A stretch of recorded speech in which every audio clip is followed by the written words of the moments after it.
सो hey guys, thumbnail से आप लोगों को तो पता चली गया होगा कि इन दोनों मैच के ऊपर हम लोग बात करेंगे। हम लोग बात करेंगे फुटबॉल के ऊपर और हम लोग बात करेंगे सर्कस के ऊपर, क्योंकि दोनों मैच कल जो हुए हैं रियल मैड्रिड का और एक मैनचेस्टर यूनाइटेड का, एक मैच में हम लोग को फुटबॉल देखने को मिला, दूसरे मैच में तो प्योर सर्कस देखने को मिला। तो हम लोग एक एक करके बात करेंगे, लेकिन पहले बात करेंगे थोड़ा पॉजिटिव की चीज़ को लेकर हम लोग बात करेंगे। पहले फुटबॉल के ऊपर बात करेंगे थोड़ा बहुत। तो first we are talking about El Clasico. But obvious अगर ला लीगा के पॉइंट ऑफ व्यू से देखो या फिर ला लीगा के प्रायोरिटी से देखो तो एल क्लासिको का उतना ज़्यादा इंपॉर्टेंस नहीं था, क्योंकि ऑलरेडी ला लीगा में मैड्रिड 8 पॉइंट्स से लीड कर रहा है। एंड अगर मैच हार भी जाते या फिर मैच ड्रॉ भी हो जाते तो भी रियल मैड्रिड का चलता, लेकिन at the end of the day El Clasico है। एंड 2 दिन पहले मैनेजर ट्विटर पे बोल चुके थे, मतलब इंटरव्यू वगैरह में बोल चुके थे कि हम लोग अपना फर्स्ट प्लेइंग 11 नहीं खिलाएंगे। जावी ने बताया था हम लोग विक्टर रोके को खिलाएंगे, मार्क अलोंसो को खिलाएंगे, राइट। एंड अंसलती भी, मतलब सारे लोग एक्सपेक्ट कर रहे थे कि भाई back to back Man City से 2 मैच खेल के आए, 120 मिनट पेनल्टी, उसके बाद but obvious main players like फेडे वेलवर्दे बताओ, जूड बेलिंगम बताओ, विनीसियस जूनियर बताओ, जो दोनों मैच खेले हैं, बहुत ही ज़्यादा हार्ड वर्क पुट किए, उनको थोड़ा बेंच में रेस्ट देंगे। लेकिन इवेंचुअली होता नहीं है, मतलब ये क्लियर हो जाता है कि दोनों के दोनों मैनेजर एल क्लासिको हारना नहीं चाहते। इवेंचुअली जो जावी का last El Clasico as a manager but obvious तो हारना नहीं चाहते। तो एक्सपेक्टेशन था कि भाई हाई वोल्टेज तो मैच देखने को मिलेगा, लेकिन ये भी एक्सपेक्टेशन था कि भैया इतना मेहनत करके आए पिछले 8-9-10 दिन में, तो उतना इंटेंसिटी, उतना कंट्रोल नहीं होगा, मैं ज़्यादा फोकस लोग नहीं रह सकते, उतना हार्डवर्क फील्ड पे पुट नहीं करेंगे। लेकिन I am very very proud for real Madrid कि भैया फेडे वेलवर्दे बताओ या फिर टोनी क्रूज बताओ या फिर जूड बेलिंगम बताओ, ये सारे लोग को देख के यही लग रहा था कि भाई पिछले 8 दिन में ये या पिछले 10 दिन में ये इतना हाई वोल्टेज मैच खेल के आए। क्योंकि आप जानते हो कि एटिहाड में जो जूड बेलिंगम एडरसन के ऊपर गिर गया था, देख के लग रहा था भाई खत्म है जूड बेलिंगम, कारवाल का तो भाई पैर टूट ही गया है शायद। फेडे वेलवर्दे जो कुत्ते की तरह भागा है दोनों मैच में, भैया फेडे वेलवर्दे मतलब दौड़ नहीं पाएगा, मेरे को एक्सपेक्टेशन ये था, ठीक है ना। लेकिन भैया टेक्निक ठीक है, स्किल ठीक है, लेकिन वो पावर होना चाहिए भैया, दम और आपका फिजिकलिटी। जो कल के मैच में डिफरेंस हुआ, कल फ्रैंकी डियोंग को इंजरी हुआ, उसके बाद फेरान टोरेस वगैरह आए, फर्मिन लोपेज वगैरह आए, कल मिडफील्ड में ओवर पावर हो रहे थे। देखो बार्सिलोना के पास ना टेक्निकल प्लेयर्स बहुत है, पेड्री है, गुंडोगान है, फ्रैंकी डियोंग है, लेकिन फुटबॉल अभी के टाइम में ना बहुत ही ज़्यादा फिजिकल, बहुत ही ज़्यादा स्पीडी हो गया है। अगर आपके पास फिजिकली प्लेयर नहीं है, फिजिकली बुली करने का प्लेयर नहीं है, तो भैया आपके पास इंजरी होगा। आप वो टोटल फुटबॉल या फिर क्लिनिकल या टेक्निकल फुटबॉल आप नहीं खेल सकते, फिजिकल पावर होना चाहिए। और बट अब इस रियल मैड्रिड के लिए मैं ये बोलना चाहता हूँ कि black lives matter, right. Rudiger ने जो टैकल कर रहा था, चुआमेनी जो टैकल कर रहा था, जो फेडे वेलवर्दे का जो शॉट था, वो फ्रैंकी डियोंग संभाल नहीं पाया। तो भैया मुझे लगता है कि सारे प्लेयर्स, या फिर आप सिटी को देखो या फिर लिवरपूल को देखो या फिर आप आर्सेनल को देखो, सारे प्लेयर्स थोड़ा फिजिकली थोड़ा बुली करने की कोशिश करते हैं मिडफील्ड में, क्योंकि ग्राउंड डुअल जीतना है, आपका फिजिकली कहने के कंट्रोल नहीं होना है दूसरी टीम से। तो इस तरीके से बार्सिलोना धीरे धीरे पीछे रहते हुए, क्या ज़्यादा टेक्निकल प्लेयर बार्सिलोना के पास है, फिजिकल बुली करने का प्लेयर बार्सिलोना के पास नहीं है। आउट मसल हो रहे थे, क्योंकि देखो 120 मिनट दौड़ने के बाद भी वेलवर्दे कल भी कुत्ते की तरह दौड़ा है, रूडिगर कल भी भैया फिजिकली मतलब बंदा मॉन्स्टर की तरह टैकल कर रहा था। तो ये एस्पेक्ट से कल रियल मैड्रिड आउट प्ले करते हुए बार्सिलोना को, एंड बहुत कुछ रिकॉर्ड टूटे हैं कल। बार्सिलोना का जो एवे का एक रिकॉर्ड था, एवे अनडिफीटेड, ये ला लीगा का एक रिकॉर्ड था, वो भी टूट चुका है। एंड पिछले देखो ला लीगा का या एल क्लासिको का स्टैंडर्ड तो थोड़ा बहुत गिरते हुए, क्योंकि हम लोग जानते, जब मैं स्कूल में था, जब मैं कॉलेज में था, तब एल क्लासिको एक अलग लेवल का होता था। अब कौन बंदा जीतेगा या फिर कौन टीम हारेगा इसमें हम अंदाज़ा नहीं लगा सकते। लेकिन पिछले 4 एल क्लासिको में आप जानते हो सिंगल हैंडेडली रियल मैड्रिड थोड़ा डोमिनेट करते हुए, because back to back 4 El Clasico Real Madrid जीता है। एंड पिछले 4 एल क्लासिको में रियल मैड्रिड ने 13 गोल स्कोर किया है, आज बार्सिलोना सिर्फ 4 गोल स्कोर कर पाया। That is the point. अगर कल की मैच की बात करें तो काफ़ी ओपन प्ले था। आप लोगों को पता है कि मिडफील्ड में उतना ज़्यादा कंपोज, उतना ज़्यादा कंट्रोल कर नहीं पाए दोनों टीम ही। बहुत चांसेस मिल रहे थे दोनों टीम को, बार्सिलोना के बहुत चांसेस मिले एंड मैड्रिड को भी चांसेस मिले, और भी स्कोर लाइन ज़्यादा हो सकता था, 4-4 हो सकता था, लेकिन इवेंचुअली कुछ चांसेस वरी नहीं हुए।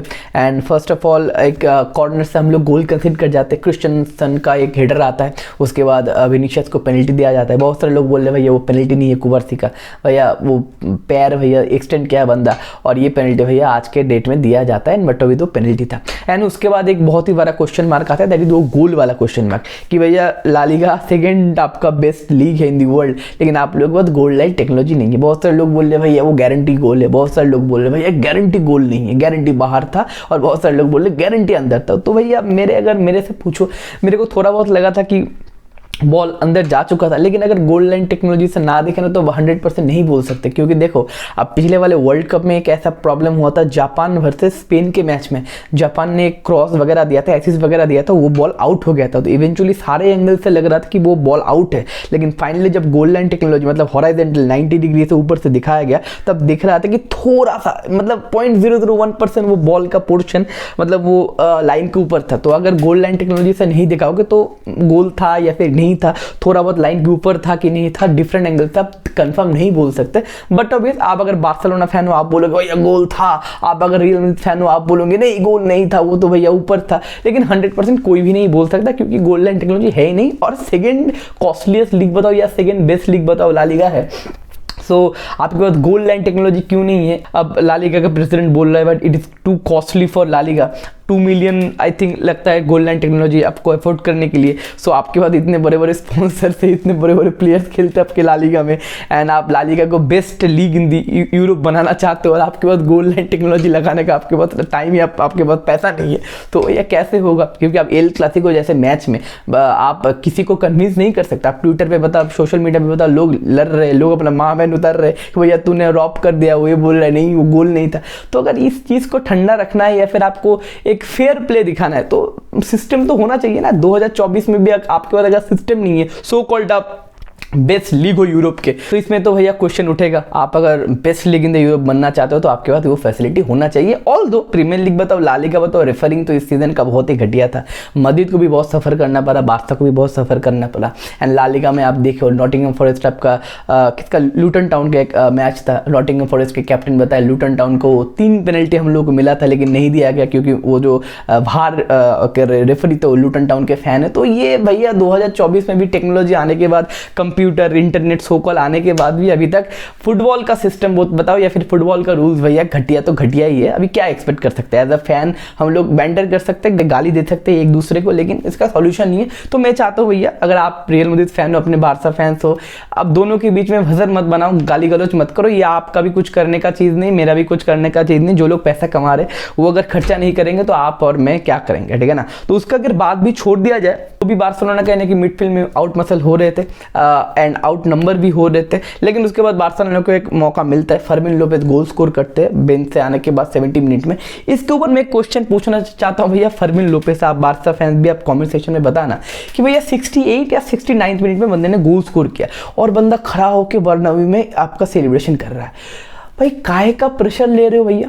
आप सेंटियागो बर्नाब्यू में हो, आप एवे स्टेडियम में हो, आपके पास 22 मिनट है, मतलब आपके ओपोनेंट टीम के पास 22 मिनट है गोल स्कोर करने के लिए। और बट रियल मैड्रिड उस लेवल का फॉर्म में भी है, पिछले 15 दिन 20 दिन से मेंटेलिटी उस लेवल पे आया है क्योंकि सिटी को वो पेल के आया है। तो भैया काहे का प्रेशर अपने ऊपर ले रहे हो? बट अभी तो ऑडियंस ज़्यादा चलेंगे आपके ऊपर, जितने सारे प्लेयर्स से ज़्यादा मोटिवेट होंगे, ज़्यादा अच्छे से खेलेंगे, और आपके पास 20 मिनट है, मतलब मैड्रिड के पास 20 मिनट है कम बैक करने के लिए। थोड़ा बहुत इमेच्योरिटी मेरे को दिखा फर्मिन लोपेज का कि भैया वो अगर ठीक है देखो 90+1 मिनट में आप गोल स्कोर कर देते हो, उसके बाद that is a perfect winner, उसके बाद कुछ हो नहीं सकता, उसके बाद आप अल्टीमेट सेलिब्रेशन कर रहे हो तो ठीक है। लेकिन आप 70 मिनट में उस तरीके का सेलिब्रेशन कैसे कर सकते हो? प्रोवोक कैसे कर सकते हो ऑडियंस को या फिर अपने ओपोनेंट प्लेयर को? थोड़ा बहुत वो मिस्टेक, थोड़ा बहुत इमेच्योरिटी मेरे को लगा। एंड उसके बाद मैड्रिड ने बहुत ही बढ़िया खेला एंड लूकास वास्केज का एक बहुत ही शानदार गोल था, चुम्मा फिनिश था एकदम, मुझे सेम टू सेम गोल लगा, डेम्बेले जैसा मेरे को गोल लगा। डेम्बेले का जो रन पिक नहीं कर पाया हमारा जाओ कैंसेलो, उस तरीके से लूकास वास्केज का भी रन पिक नहीं कर पाया, उसके बाद गोल पर गया। लास्ट मिनट में 90+1 विनर एंड आपका Jude Bellingham is a better love story than Twilight. And social media में ये तो वायरल हो रहा है थोड़ा बहुत। तो वट ऑफ 90+1 मिनट में जूड बेलिंगम, हमारे 20 साल का लौंडा, 6 फुट 2-3 इंच का पता नहीं, एंड मॉन्स्टर जैसा एक दिखने वाला एक आदमी जो अपना उम्र बताता है मैं सिर्फ 20 साल का बच्चा हूँ, वो सेकेंड टाइम एल क्लासिको में अपना विनर दे रहा है 90+1 मिनट में। एंड बट ऑब्वियस मैच जीत जाते हैं हम लोग। बट ऑब्वियस ये मैच जीत के बहुत ही ज़्यादा कुछ नहीं होता, ला लीगा ऐसे भी जीतते हम लोग, वैसे भी जीतते, लेकिन एल क्लासिको में एक डबल करना, बार्सा को कहीं ना कहीं 2 बार एक लीग में हराना, और ये भी एक पॉइंट है 21st सेंचुरी में फर्स्ट टाइम बार्सिलोना 2 बार बैक टू बैक एक लीग में, मतलब एक सीजन में लीड लेने के बाद एल क्लासिको हारा है। तो इस तरीके से देख सकते हो कि बारसा का क्वालिटी किस तरीके से डिक्रीज हो रहा है। एंड अगर कुछ मैं पॉइंट्स बताऊं एज अ बारसा प्रोस्पेक्टिव, पहला पॉइंट है कि जाओ कैंसेलो। देखो जाओ कैंसेलो को आप अगर 2-3 मैच से देख रहे हो कि लेफ्ट हैंड साइड से हम लोग जानते हैं कि जाओ कैंसेलो इज अटैकिंग मूव में बहुत ही ज़्यादा उसका बंदा का क्रेडिट है, लेकिन डिफेंसिव वाइज जाओ Cancelo is not the man कि जाओ कैंसेलो आपका डिफेंसिव वाइज कंपोज रख सकता है, ठीक है ना। और 2 मैच गोल कल का जो पड़ा लुकास वास्केज डबल करके लेके गया, वो जाओ कैंसेलो की गलती था। दूसरा गोल जब पड़ा जाओ कैंसेलो ने अपना मार्कर मिस किया। तीसरा गोल भी जाओ कैंसेलो का थोड़ा बहुत इन्वॉल्वमेंट था। तो जाओ कैंसेलो क्या आपका बार्सिलोना में अगले सीजन में कंफर्म होगा? एक क्वेश्चनेबल चीज़ है कि लोन पे बंदा है। एंड क्रिस्टियनसन का मेरे को सब्स्टिट्यूशन थोड़ा क्वेश्चनेबल लगा क्योंकि क्रिस्टियनसन आपका नंबर 6 खेल रहा है, डिफेंसिव मिडफील्डर आप सब्स्टिट्यूट कर रहे हो, मतलब गुंडोगन तब डीप रोल पे चला गया, डीप रोल पे गुंडोगन को आप खिला रहे हो, मतलब एक वहाँ पे एक मिडफील्ड का कंट्रोल थोड़ा बहुत एक क्वेश्चनेबल हुआ था। एंड तीसरा पॉइंट बहुत इंपॉर्टेंट पॉइंट, फ्रैंकी डियोंग का फिर से कल इंजरी हो गया।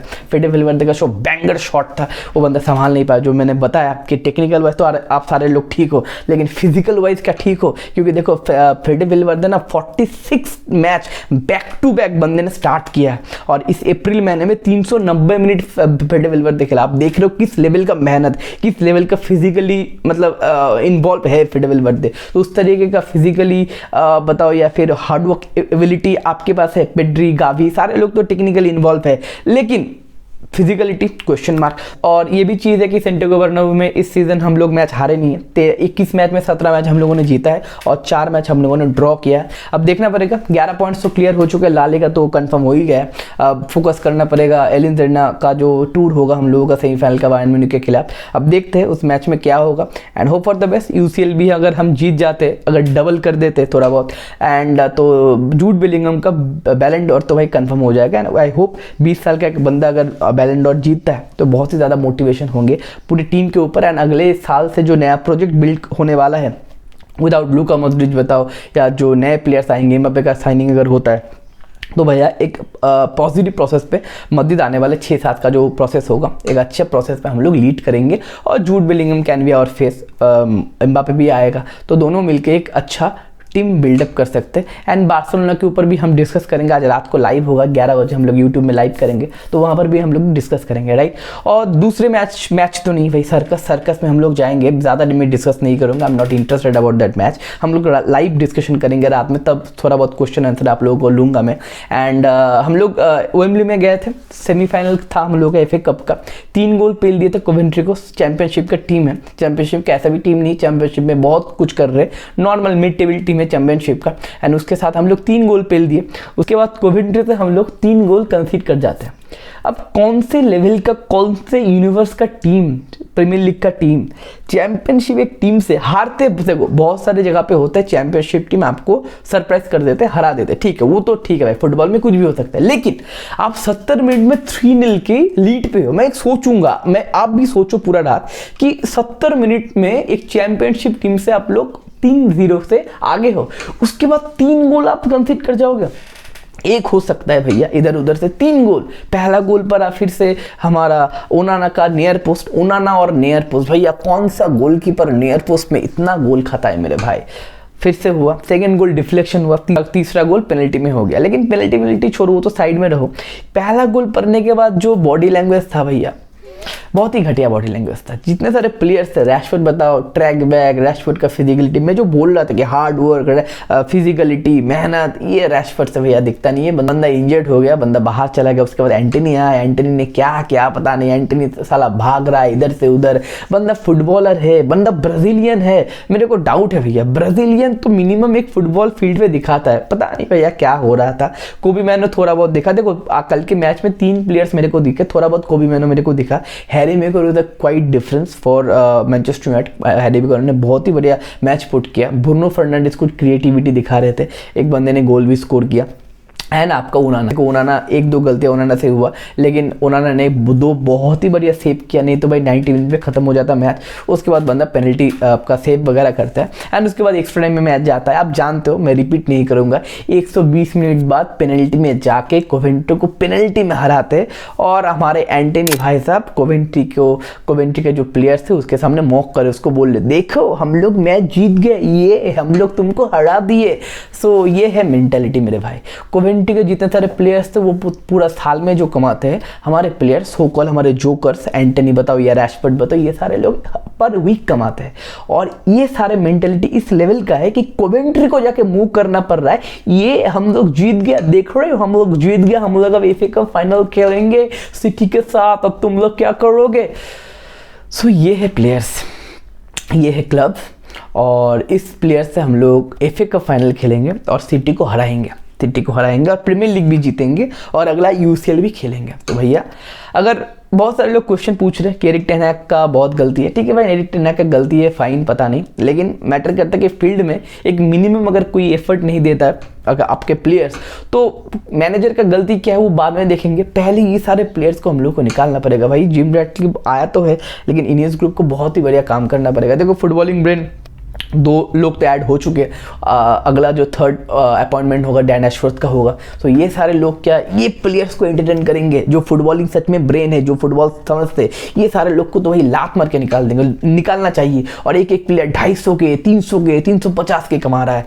तो देखना पड़ेगा, आने वाले समर विंडो बहुत ही ज़्यादा इंपॉर्टेंट होगा, और आने वाले समर विंडो में अगले 6, 7, 8, 10 साल का एक जर्नी लिखा जाएगा, क्योंकि इस प्लेयर से आप अगर कंटिन्यू करते हो आने वाले समर विंडो में, तो भाई ये मैनचेस्टर यूनाइटेड खत्म है।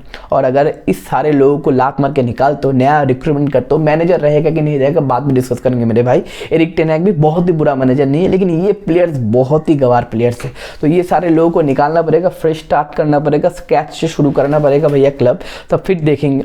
एंड अभी तो प्रीमियर लीग में कोई चांसेस वगैरह नहीं है, टॉप 5 में 7th पे है और 7th पे रहेंगे। आने वाले मैच शेफील्ड, बर्नली और क्रिस्टल पैलेस से, तो आपको देखो लग रहा है कि शेफील्ड इसको तो हरा ही देंगे, बर्नली इसको तो हरा ही देंगे, क्रिस्टल पैलेस इसमें तो इसको तो हरा ही देंगे। भाई ये 3 मैच में हम लोग हार सकते हैं, इस लेवल का लेवल हो चुका है, स्पेशली जितने सारे प्लेयर्स हो, जिस लेवल का प्लेयर्स खेल रहे हैं। तो देखते हैं आने वाले मैचेस में क्या होगा। एंड यूरोप तो कंफर्म नहीं है, अब देखो 4-5 मैच, 6 मैच ही का मतलब बचे हैं, अब उसके बाद समर ट्रांसफर विंडो शुरू होगा। अब देखते हैं कि इनियस ग्रुप किस तरीके से स्टेप लेगा, और एरिक टेन हैग के ऊपर हम लोग कंटिन्यू करेंगे, नहीं इसके ऊपर हम लोग डिस्कस करेंगे। रात 11 बजे को लाइव आ जाना, मैं इंस्टाग्राम में दे दूंगा लिंक, एंड यूट्यूब में हम लोग डिस्कशन करेंगे। आज पहली बार अच्छे से आप लोगों से इंटरेक्शन वगैरह करेंगे। तो मिलते हैं रात में, तो take care, bye bye, see you in a live session.